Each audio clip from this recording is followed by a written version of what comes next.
Emerging among the widespread issues faced by many iPhone 14 users is about apps that are not updating. If you're frustrated with your iPhone's stubborn apps, don't worry, we've got you covered. In this video, we'll walk you through the step-by-step process on how to fix the problem.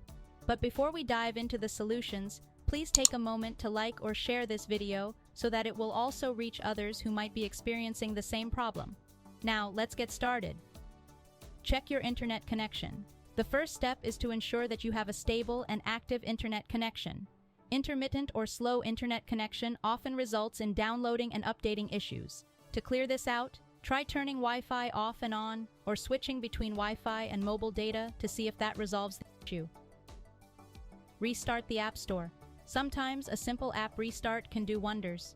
If your internet connection is fine, but the App Store seems stuck, you won't be able to update apps. In this case, try to force quit the App Store app and then reopen it.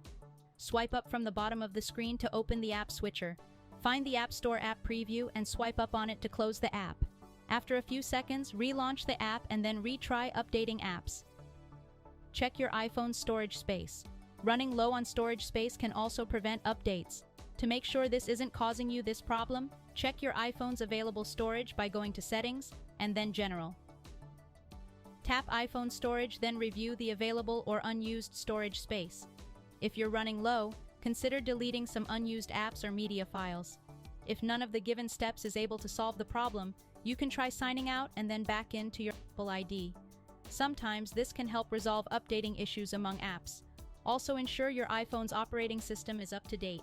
You can check your iPhone settings to see if there's any available update to download and install. And that's it in this video. Don't forget to give this video a thumbs up if it helped you. And if you have any other tech-related questions or topics you'd like us to cover, leave them in the comments below. Thanks for tuning in and see you in the next video.